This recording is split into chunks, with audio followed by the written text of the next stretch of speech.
Eu venho falando esses últimos 3 dias sobre vós sois o sal da terra, aqui em Mateus 5,13, e eu disse que é condição sine qua non para que alguém ganhe a qualidade de sal da terra, que antes disso ele se transforme num Macários, num bem-aventurado. Foi como Jesus introduziu isso aos discípulos e às multidões.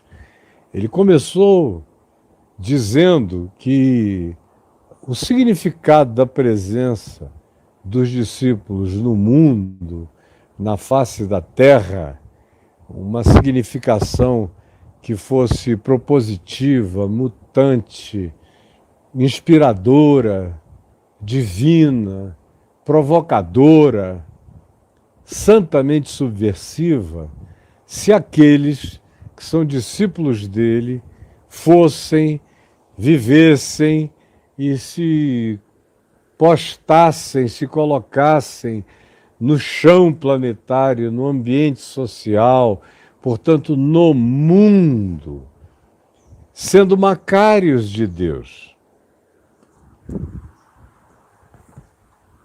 sendo pessoas que carregam essas características do caráter divino, a saber, gente ensinável, que sejam humildes, que aprendam, gente que não tenha teto, que tenha fundamento na rocha eterna, mas a Nova Jerusalém não tenha telhado, seja aberta para a luz do Cordeiro todos os dias da vida. Esses são os humildes, são os ensináveis, são os que carregam um coração úmido, são os que têm humus no espírito, têm fertilidade espiritual. Esse é o primeiro traço, a primeira característica de um ente Macários, bem-aventurado espiritualmente. E aí eu disse que tem que ser uma dessas pessoas humanas o suficiente para não terem medo de chorar com os que choram e se alegrar com os que se alegram. Quem não chora com os que choram e não se alegra com os que se alegram, não é Macário, jamais será.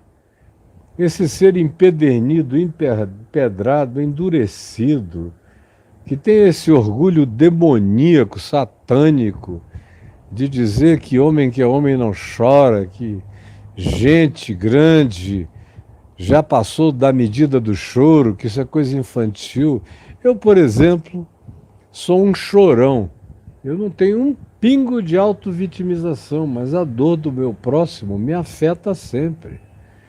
E eu peço a Deus que me afete sempre, que eu não me torne um ser impermeável para a dor de ninguém.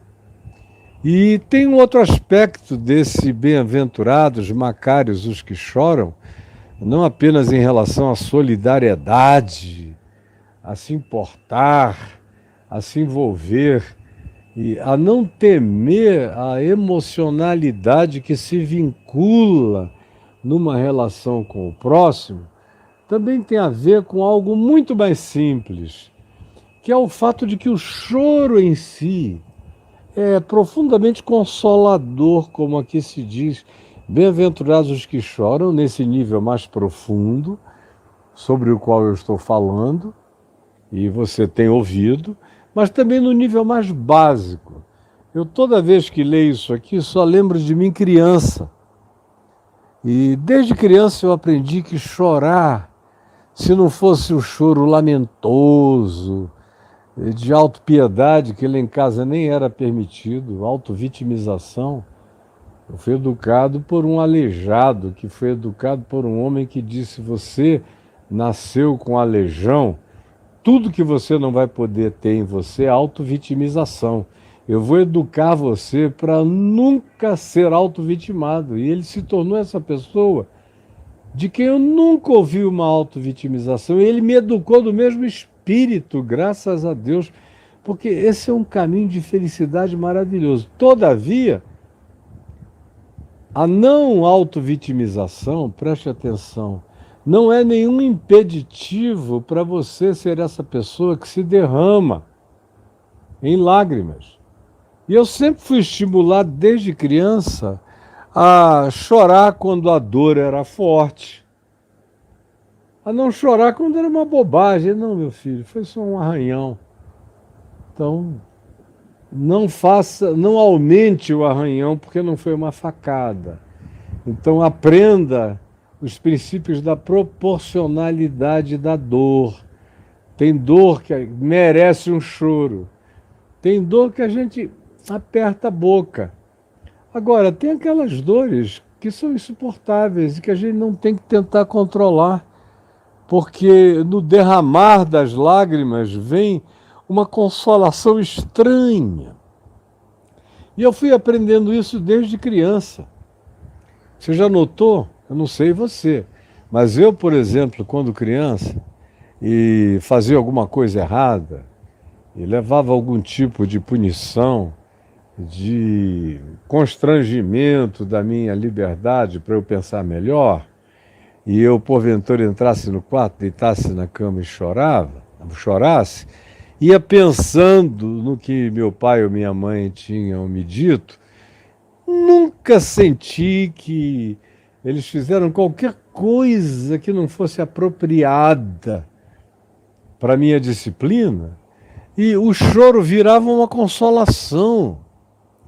Assim como o choro da dor pertinente, sendo vazado, especialmente aquele choro emocional, alguém chega e te conta uma história de uma pessoa que você ama muito. E eu estou me referindo ainda à minha infância. E eu derramava lágrimas. Nunca tive problemas com lágrimas. Lágrimas sempre foram um recurso da graça de Deus, desde que não fosse filha da autopiedade, da autovitimização e do coitadismo. Porque com ela vinha uma consolação. Então, até nesse sentido mais infantil da afirmação, bem-aventurados os que choram, porque eles serão consolados. Embora o que Jesus esteja falando aqui tenha uma aplicação de natureza espiritual, de natureza macária, muito mais profunda.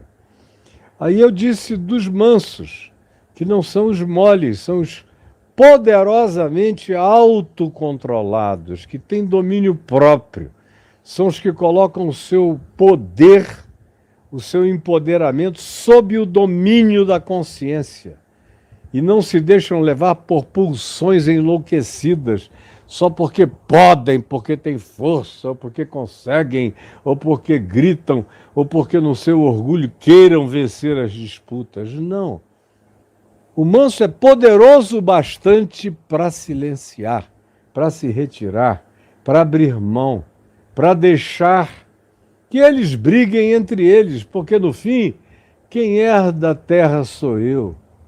Quem herda a relação pacificada sou eu. Quem sai vitoriosamente em paz de tudo sou eu, que não entro nas brigas da idiotice. Que digo como Paulo, combati o bom combate. E o que não seja bom combate não me serve, eu não quero. O que eu quero é ter poder o bastante para não me entregar a nenhuma pulsão de natureza alguma que me coloque numa rota de conflito em relação às pautas que Jesus não defendeu jamais. E com a sabedoria necessária para ver quando o outro é um insensato, é um estulto, é um tolo, ou é um traumatizado, ou é um orgulhoso, um soberbo, que quer briga de qualquer jeito, e aí ele vai brigar sozinho, porque ele vai me ver saindo. E eu vou encontrar com ele quando ele estiver recuperado e com condições de conversar. E eu nem preciso conversar, nem dar as minhas razões, nem vencê-lo, nem quando ele esteja calmo. Porque eu não estou nesse mundo para vencer argumentos. Eu estou nesse mundo para experimentar a grande vitória que é a experiência do Evangelho, a felicidade do Evangelho, ser um Macários de Cristo Jesus, que é também um ser que luta por um mundo onde há mais equidade, justiça, equilíbrio, ou seja, que tem fome e sede de justiça, não como direito pessoal, mas como advocacia do direito do próximo, de todo próximo, em qualquer lugar, em qualquer ambiente, em qualquer circunstância. Eu, por exemplo, nunca não me lembro de ter defendido um único direito meu. Eu não tenho, vão cobrar da minha mulher, da minha ex-mulher, dos filhos que eu tive, os filhos que eu criei, quando é que eles me viram fazendo reivindicação de direitos meus? Eu nunca fiz, não faço, vou morrer sem fazer. Eu advogo o direito do meu próximo. Advogo o direito dos que não têm voz, dos que não têm vez, dos que não são vistos, dos que não têm lugar. Agora eu quero ser no mínimo do tamanho de Paulo, que diz lá em 1 Coríntios 6, que ele, por exemplo, tinha crescido e maturado o suficiente no Evangelho para saber que a gente não tem que ir para as brigas judiciais, um irmão contra outro irmão, como a gente vê acontecendo aí nas igrejas, as brigas eclesiásticas sendo resolvidas nas instâncias, primeira instância, segunda instância, terceira instância, ou justiça do trabalho. É tudo isso que eu acho abominavelmente não cristão para quem tem consciência superior da justiça do reino de Deus, que é aquela praticada por Jesus, que nunca reivindicou um único direito seu. Nunca. Nunca. Procure Jesus fazendo advocacia própria e você vai morrer frustrado. Ele advogou a causa do outro, ele é advogado do mundo. Mas você não o vê advogando nenhum direito pessoal a coisa alguma. Então é nesse sentido que você se torna um Macário, um ser da justiça de Deus, da justiça do reino de Deus. E porque você é assim, naturalmente você se torna misericordioso, que é alguém que tem um coração geminado com a dor do próximo, que se importa com a miséria humana. E esses alcançam misericórdia sempre. É infalível esse retorno, é um bumerangue de bondade que, quando a gente não recebe por generosidade humana em nosso favor, a gente nunca deixa de receber do nosso Pai que está nos céus. E para ser um Macários, você tem que ser um ser limpo de coração. Quem vem vivendo assim, já chega com a mente limpa, purificada, com as emoções harmonizadas, os sentimentos equilibrados, o caráter em estado de organização crescente, a mente tomada pela fundamentação dos valores e dos significados do Evangelho de Cristo Jesus, o teu modal de pensamento, seus paradigmas de pensamento, de juízo, de reflexão, são esses dos limpos de coração, dos que não se ressentem do mal, dos que não se entregam à inveja, à injustiça, à amargura, à disputa, à competição, à briga. Ao contrário, lavam os olhos com o colírio do amor de Deus, da misericórdia de Deus todos os dias. E são pacificadores, construidores de ponte. Aonde eles chegam, os abismos não aumentam. Eles são como João Batista, aqueles que chegam para aterrar, chegam para nivelar, chegam para facilitar a jornada, chegam para criar uma pavimentação de caminho fácil para todo mundo. Esse é o pacificador que, quando quer que assim seja e aonde quer que vá, em sendo percebido, todo mundo diz, graças a Deus, aí chegou esse Filho de Deus, que toda vez que chega, traz consigo o sopro das melhores coisas. E aí essa pessoa chega na vida sem autopiedade, sem coitadismo, sem autovitimização, sem direitos pessoais para reivindicações para todos os lados. Ao contrário, ele não está aqui para sugar, para pedir, para demandar. Ele se torna forte, perseverante, resiliente, rijo, ousado, tenaz, o suficiente para aguentar o cacete, o pau, a perseguição, mesmo que seja praticada pela justiça ou em nome da justiça contra nós. Mas você não arrega, você continua, vai em frente, não reclama, não fica dodóizinho, não se entrega às melancolias vitimadas, ao contrário, ergue os olhos em direções superiores, se alegra com o galardão que já é seu e vive o regozijo de se saber um representante iluminado dessa nova humanidade que Jesus quer inaugurar em mim, quer inaugurar em você, como pessoas macárias, bem-aventuradas, felizes, segundo a felicidade do reino de Deus. Esses fazem parte da companhia dos melhores profetas que já passaram pela terra. A Epístola aos Hebreus os define como sendo parte daquela lista dos seres humanos dos quais o mundo não era digno, você me entendeu? Tem que ser assim. Se for assim, isso é um crescimento, é uma crescência, é algo que se acrescenta dia a dia, como Paulo diz, o Evangelho vai crescendo em nós de justiça em justiça, de glória em glória, de fé em fé, de vida em vida, enquanto a gente esquece as coisas que para trás ficam, toma posse daquilo que a gente já alcançou hoje, já entendeu, já alcançou, se apropria e prossegue adiante, olhando para as coisas que adiante de nós estão, olhando para essa vocação humana, que é me tornar um Cristo de Deus. Essa é a minha vocação humana.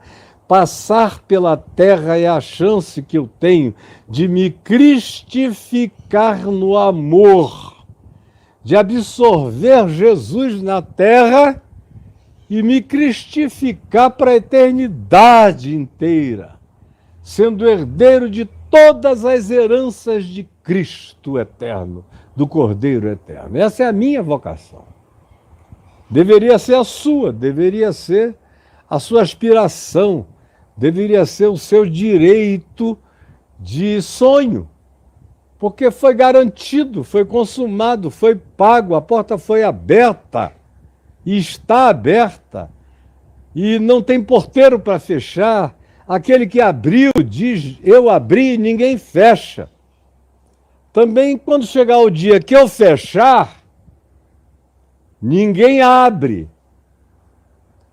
Então entre, aproveite, porque aí você ganha e vai ganhando todo dia a qualificação do sal. A qualificação, e a primeira que eu elegi foi o gosto, o sabor.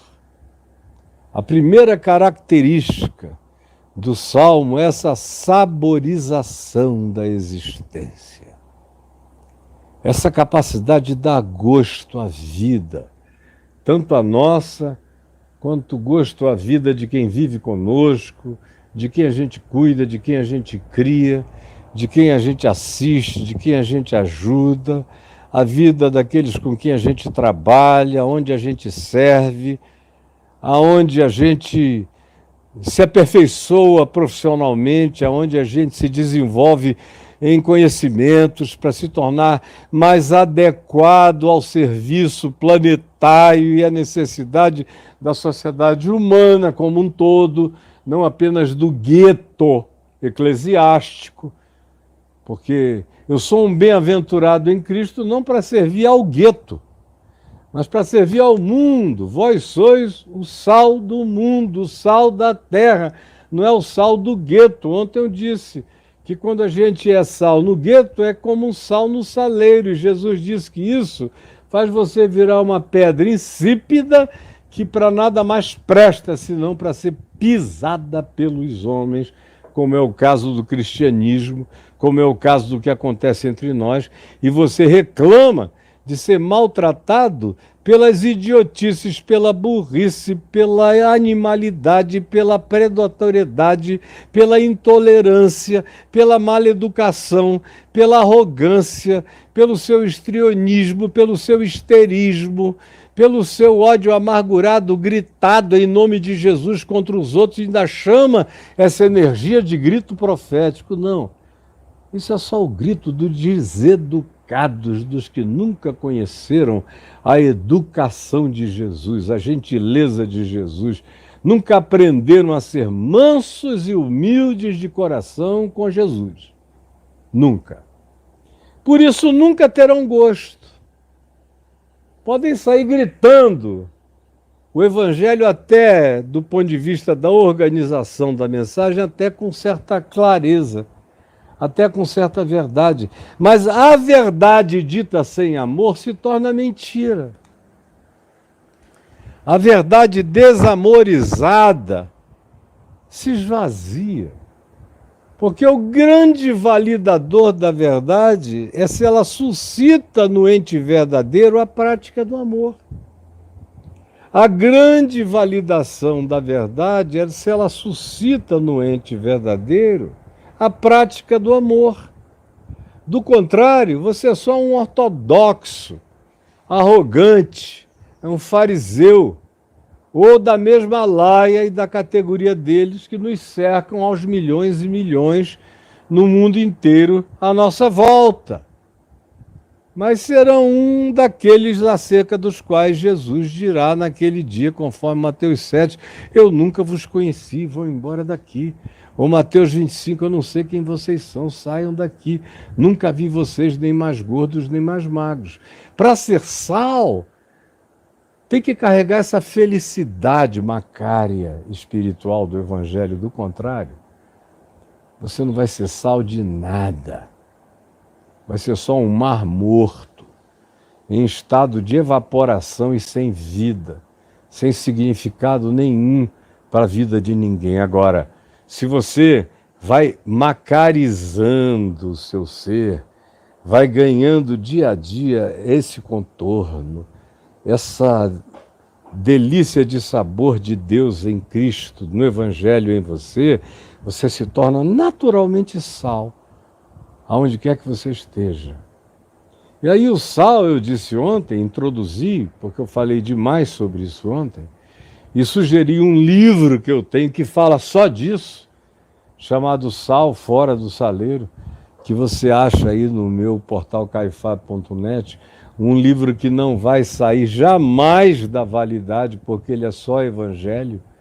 O que perde a validade é aquilo que você dá como opinião circunstancial, temporária, sobre a conjuntura do momento. Isso sai da validade. Agora, o evangelho passa o céu e passa a terra, mas isso que eu prego do evangelho permanecerá eternamente para os seus filhos, netos, bisnetos e para todas as gerações que queiram continuar ouvindo. Será a verdade, e o resultado, e o produto, e o fruto serão os mesmos a serem aferidos, provados, experienciados e existencialmente verdadeiros.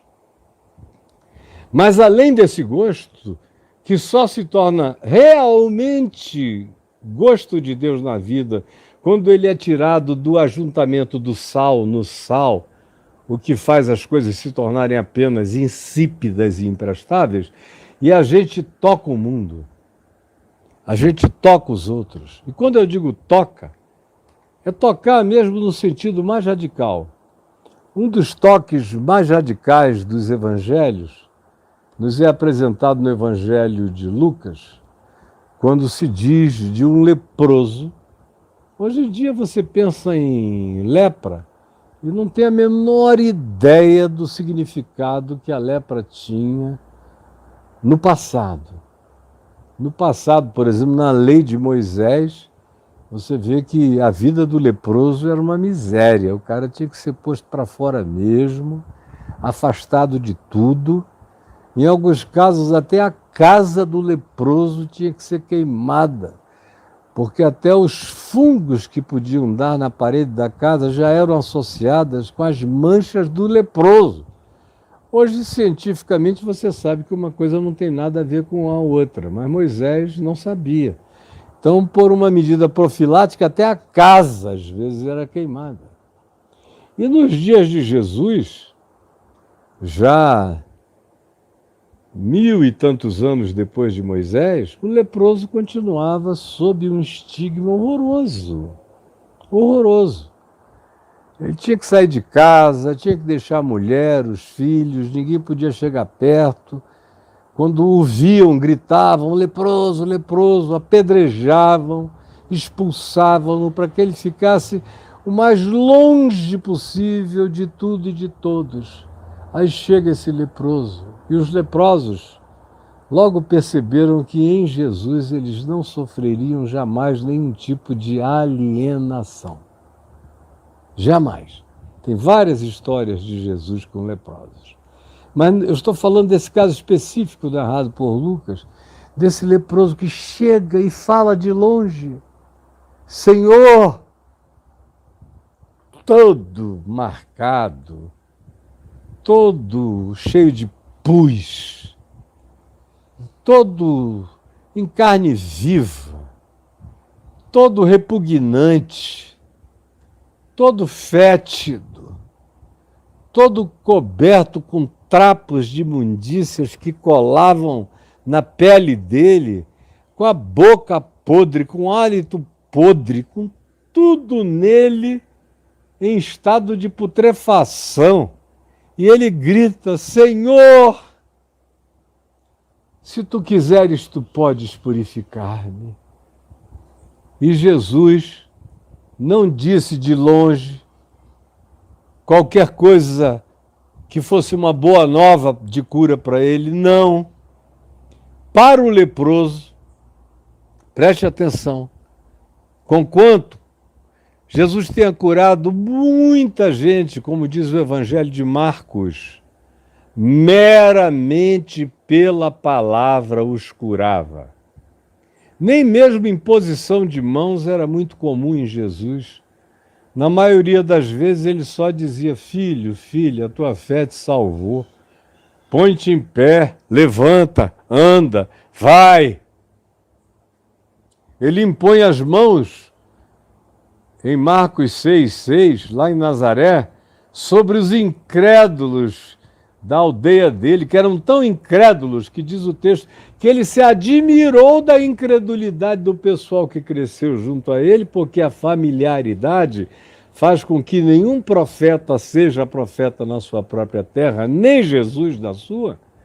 Admirou-se da incredulidade deles e não pôde ali fazer muitos milagres, senão curar uns poucos enfermos impondo-lhes as mãos, vazando energia direta para eles de cura.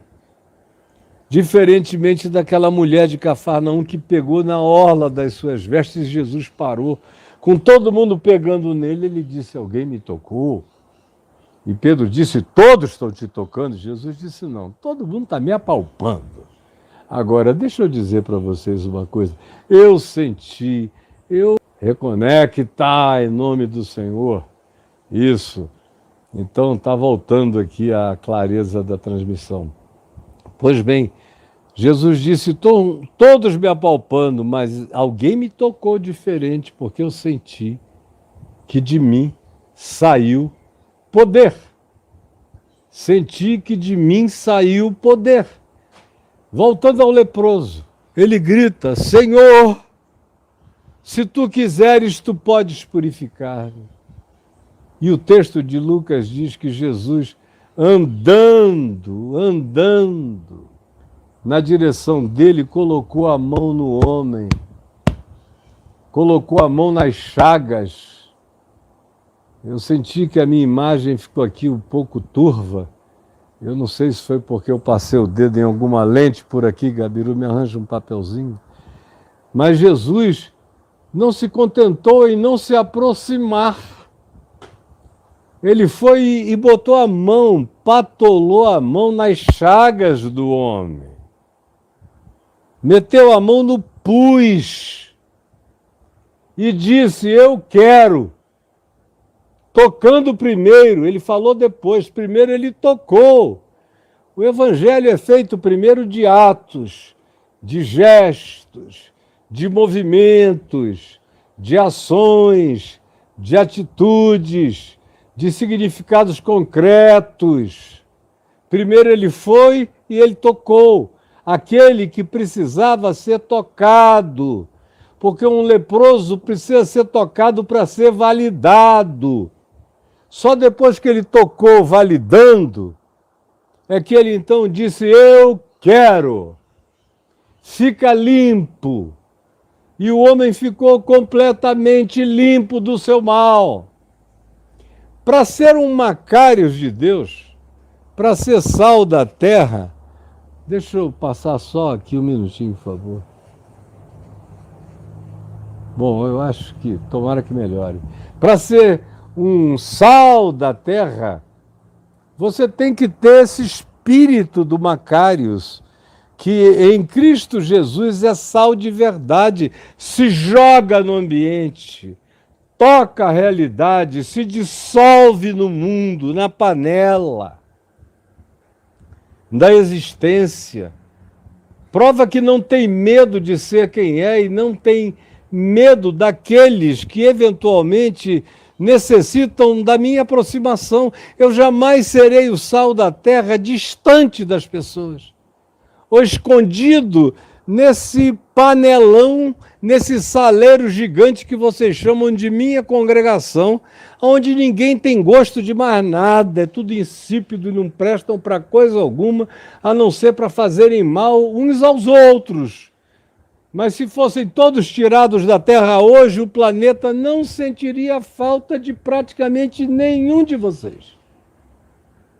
Porque não fazem falta à sociedade humana mesmo. Então, tem que se dissolver, tem que morrer. Aí eu falei ontem da dificuldade, da inaceitabilidade da morte, que é por onde começa o discipulado. Se eu não tiver a coragem, eu falei de João 12, expliquei, enfim, não foi por falta de ilustração explicativa que alguém não tenha compreendido. E aí eu botei aí na descrição do texto que além da dissolvência, o sal também provoca uma determinada ardência. Ele gera ardência. Quando ele encontra alguma coisa aberta, exposta, ele provoca algumas ardências. Ele não só dá gosto, mas em algumas circunstâncias ele gera alguns desconfortos ascéticos, purificadores, alguns desconfortos de natureza físico-terapêutica e, espiritualmente falando, frequentemente a presença do sal gera uma determinada ardência necessária naqueles que estão em estado de dormência, de anestesiamento espiritual. E o sal tem esse poder de gerar percepções, sentimentos, ardências cognitivas de compreensão.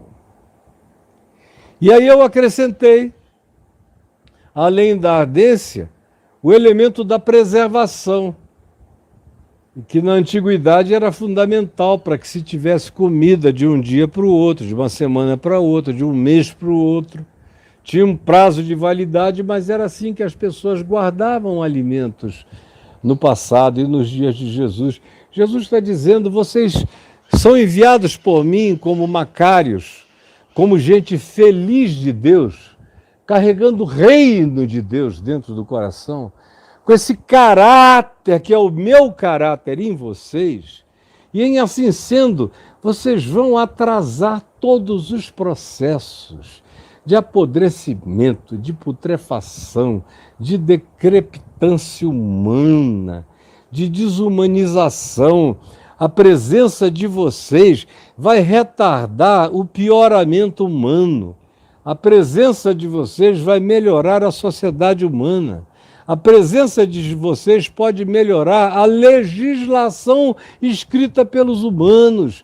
A presença de vocês deve melhorar tudo, deve preservar, deve trazer uma contribuição preservadora para a continuidade da vida. Por isso é fundamental que você seja o sal da terra, que além das características de caráter de felicidade espiritual, dos macários de Cristo Jesus e do reino de Deus, você também acrescente à sua vida toda a possibilidade de enriquecimento com toda a boa dádiva, com todo o dom perfeito que vem do alto, descendo do Pai das luzes, em quem não pode haver nem mudança e nem sombra de variação, como diz o apóstolo Tiago. Ou seja, tanto mais quanto você possa ser o melhor médico possível, você será um sal com poder de preservação médico e de natureza preservativa, e de natureza salvadora da condição física humana. Tanto mais quanto você se dedique a ser um bom neurologista, ou psiquiatra, ou psicoterapeuta, quanto mais você se dedique a fazer bem, muito bem, com graça, com verdade, com honestidade, o que você faz, como Paulo diz, fazei-o como para o Senhor Jesus. Tudo quanto lhes vem à mão para fazer, fazei-o como ao Senhor, dando por isso graças ao vosso Deus e Pai. Dando por isso graças ao vosso Deus e Pai. Cresçam nisto, e vocês serão preservadores do mundo. Eu fico feliz quando eu vejo a Elisiane Gama como relatora da CPMI dos atos golpistas, e eu venho acompanhando a ela desde que ela era deputada federal. Antes disso, ela era membro da Assembleia de Deus lá em São Luís. O marido dela frequentava a igreja do meu amigo Tomás. E eu tenho visto ela crescer, crescer, crescer em entendimento, em compreensão, ficando um sal cada vez mais gostoso, cada vez mais ardente, cada vez mais preservador, adequado à preservação.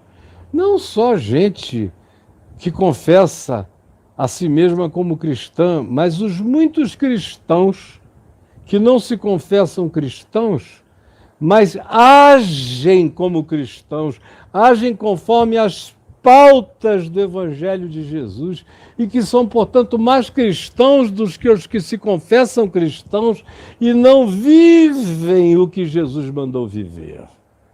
Não vivem. Portanto, não são, porque a gente só é no Evangelho quando o Evangelho é encarnado e praticado por nós. Do contrário, ele é como um símbolo que tine, é lata batendo, é som que não diz nada, é língua estranha de malucos que não edifica a alma nem a mente de ninguém.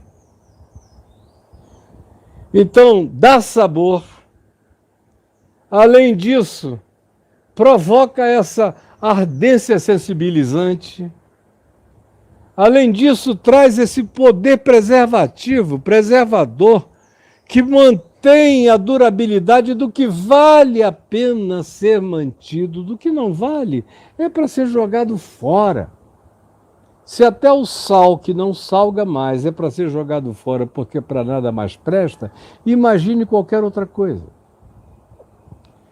E aí, a gente chega nesse ponto que é onde eu vou querer hoje me concentrar para concluir, estimulando vocês a não terem medo de se enriquecerem na salinidade espiritual, na salinidade intelectual, na salinidade acadêmica, na salinidade relacional, na salinidade científica, na salinidade de capacidade de pedagogizar o diálogo, na capacidade, sobretudo, de sabedoria espiritual, como Paulo disse, que a vossa palavra seja toda ela temperada com sal. Seja toda ela temperada com sal. Que o que saia da nossa boca carregue esse gosto. Seja aqui eu pregando e edificando você, e além de você, milhares de outros que serão, eu não tenho a menor dúvida disso, eu sei. Como também eu fico extremamente feliz quando eu encontro, por exemplo, hoje em dia, um cientista da ciência física, como eu tive um diácono quando eu era pastor em Manaus, professor de física, que depois foi fazer doutorado na Inglaterra em fissão atômica. Que alegria que me dava de saber que aquele cara que era um discípulo bonito de Jesus, que amava o Evangelho, estava se tornando uma das pessoas mais qualificadas do Brasil em fissão atômica, em física nuclear. Ou como eu encontro algumas pessoas que mergulharam no mundo da mecânica quântica, cheias do Espírito Santo, e que vão vendo as analogias extraordinárias que tem nesse ambiente da mecânica quântica com a própria mensagem do Evangelho, quando a pessoa aprende a ver tudo, inclusive até a estudar mecânica quântica, tendo Jesus como chave hermenêutica, ele enxerga o que ninguém enxerga. Ele ganha parábolas, analogias, metáforas que ninguém tem e que se aplicam como uma luva à realidade do que nos cerca nos nossos dias, no nosso tempo. O meu estímulo a você é que você se torne o sal mais pleno possível. Onde houver uma chance de melhoria da sua qualidade humana, não fuja dela. Agarre-a.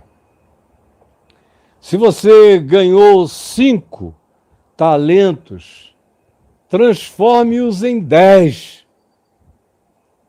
Se ganhou 2, transforme-os em 5. E se ganhou 1, transforme-o pelo menos em 2, ou então invista naqueles que podem, em recebendo o investimento, dar um retorno daquilo que você recebeu e não se sentiu com competência para explorar, embora não seja verdade, porque Jesus diz lá em Mateus 25, na parábola dos talentos, que cada um recebeu o talento conforme a sua capacidade de desenvolvimento. Portanto, não tem ninguém que diga ou que possa dizer: eu recebi o que eu não tinha capacidade para fazer. Não é verdade, para não dizer que é mentira, não é verdade. E que acrescenta o máximo possível de compreensões, de entendimentos, que, como Paulo disse, dilata-se, alarga-se em todos os níveis, dilata-se do amor, dilata-se no entendimento, dilata-se na compreensão, dilata-se na inteligência, dilata-se na sabedoria, dilata-se na humanidade, dilata-se. Porque eu estou aqui não para ser reduzido e nem para enterrar o talento e dizer: eu tive medo de Deus, porque pregaram para mim um Deus perigoso, que pede o que não deu, que cobra o que nunca entregou. E como é o Deus que ensinam para vocês todos os dias, que é o Deus que faz o cara sentar em cima dos verdadeiros dons humanos e do Espírito Santo fomentados nele. É por isso que a gente encontra uma pessoa 30 anos atrás, aí ela se converte. E você a encontra 30 anos depois e ela está muito pior do que ela era como ser humano antes de se converter.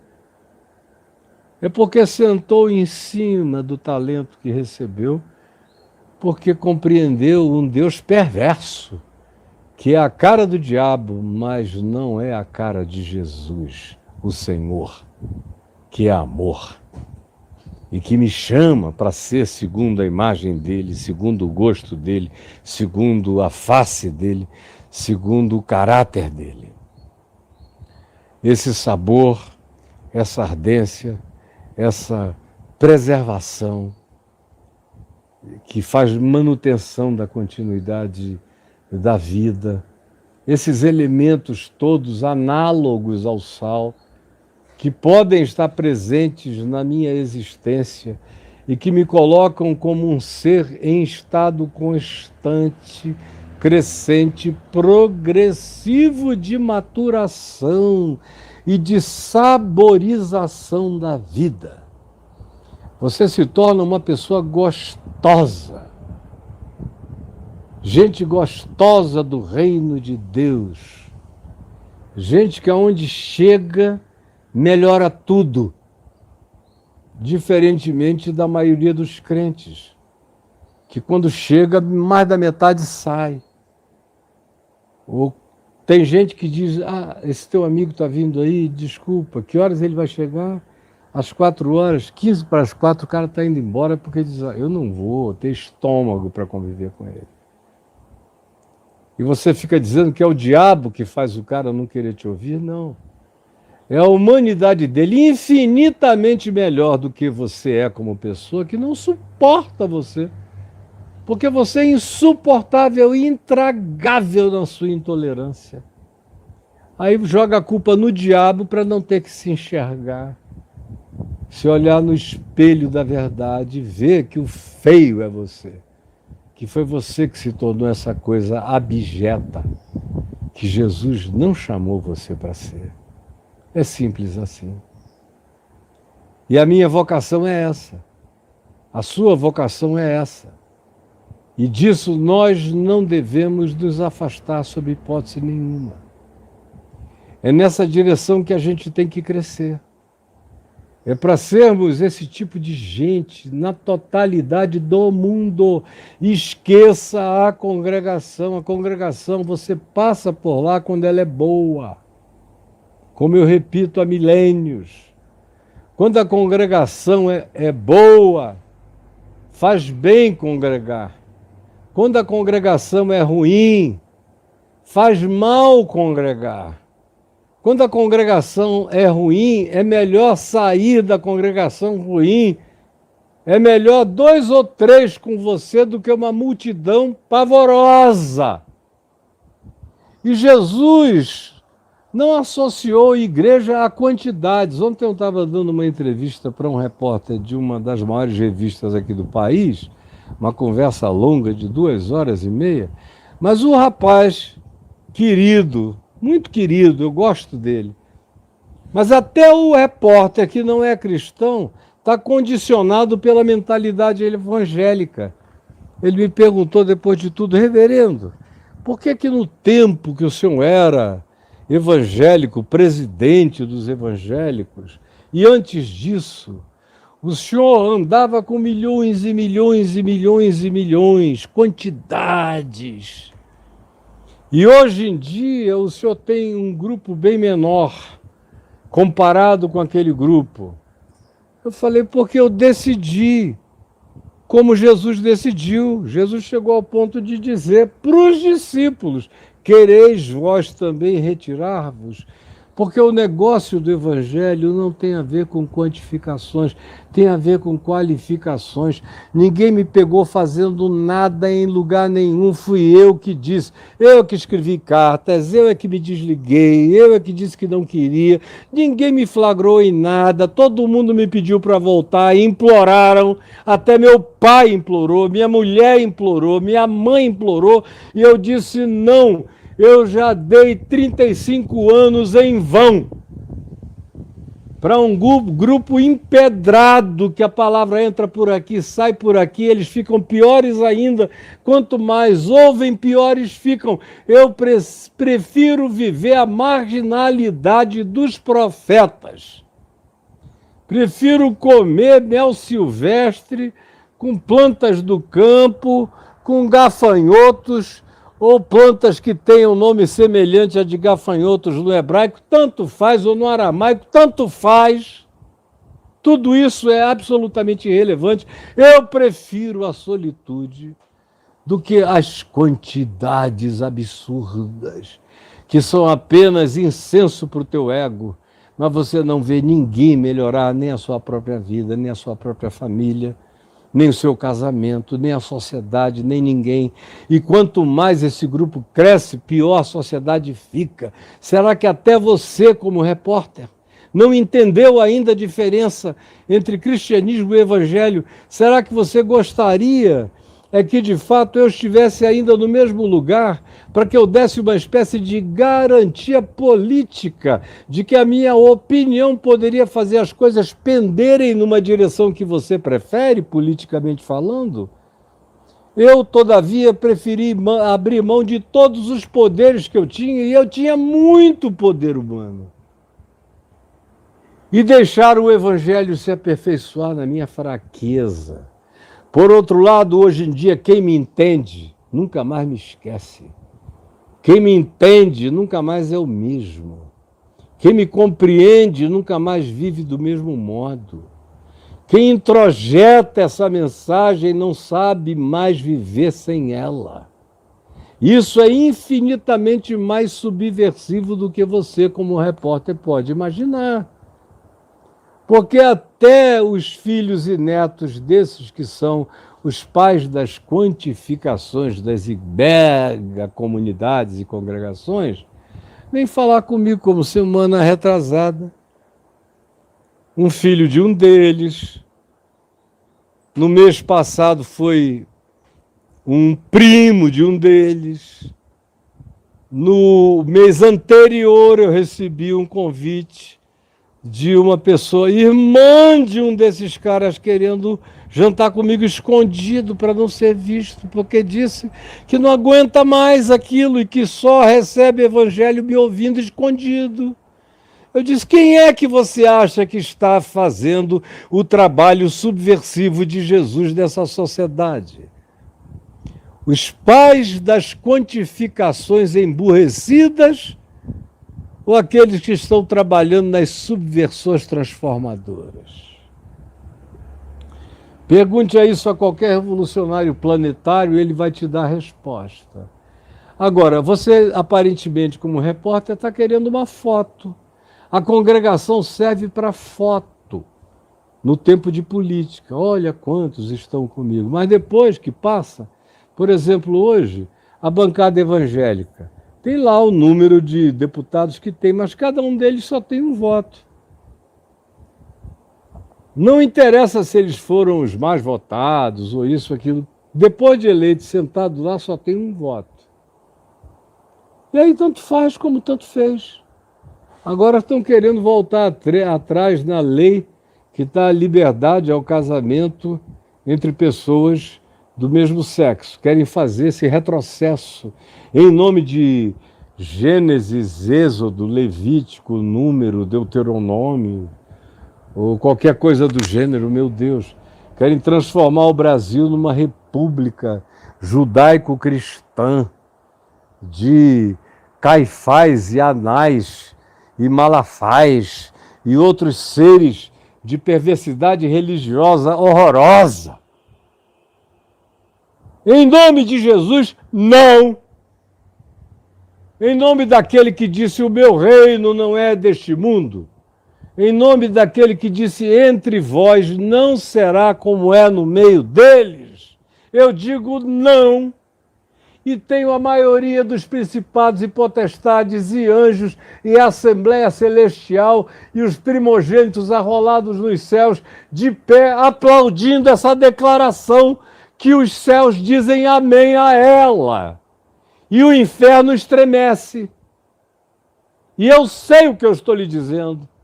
E vou morrer tomado por essa convicção absoluta do Evangelho em mim. Quem não gostar vai morrer de tristeza, mas a verdade do Evangelho vai continuar comigo. E eu não abrirei mão dela por nada, nem por coisa alguma, até o fim da minha vida. E eu espero que você faça a mesma coisa.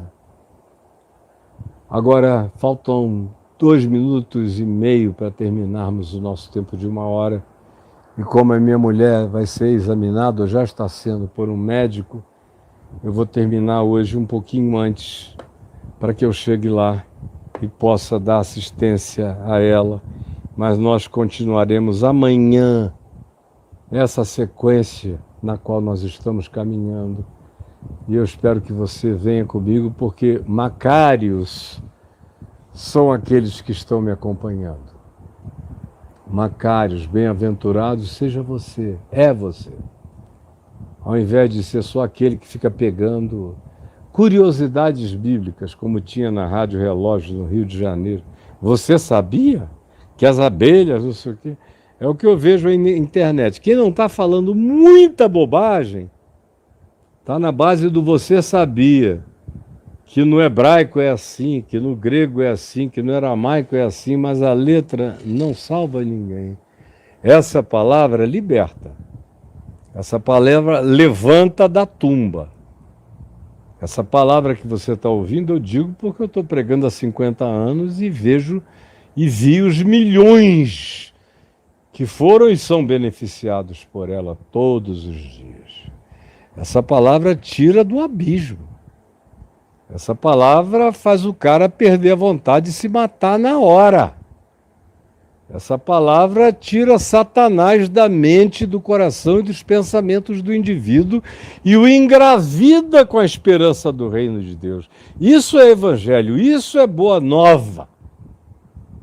O evangelho tem que ser uma boa nova para fazer a gente aprender a viver melhor e mais parecida com Jesus, porque se não for isso, ainda que você fale a língua dos anjos, dos hebreus, e o aramaico, e o Edes, e o grego, e o que quer que você queira, e você saiba os hieroglifos egípcios, e você saiba ler petróglifos, e você saiba ler o que você queira de glifos impressos em qualquer lugar, Paulo diz, de nada adiantará.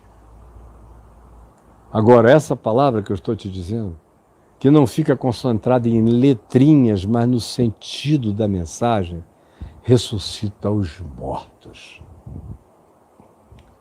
Faz o ser mais insípido se transformar num ente gostoso de Deus nessa vida. E é para isso que eu estou aqui, para convidar você a se tornar gostosa, gostoso do Evangelho. Cheio dessa maravilha da graça de Deus habitando você.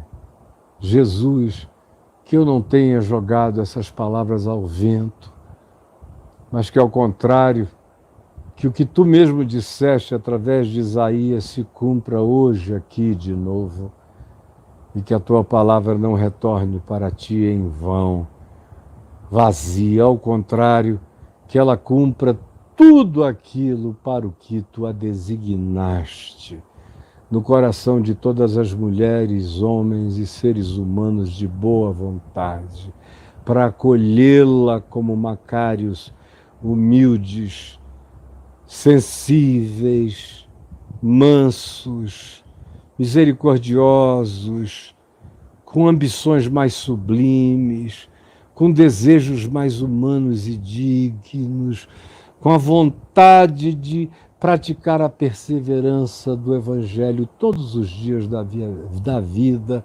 aguentando todas as circunstâncias sem desistir, para poder carregar essa qualidade celestialmente salina do reino de Deus, que dá gosto à vida, ao mundo, à sociedade e a todas as dimensões da existência. Que seja assim, e assim está sendo, no coração de todo aquele que assim esteja acolhendo. Em nome de Jesus. Obrigado, Senhor.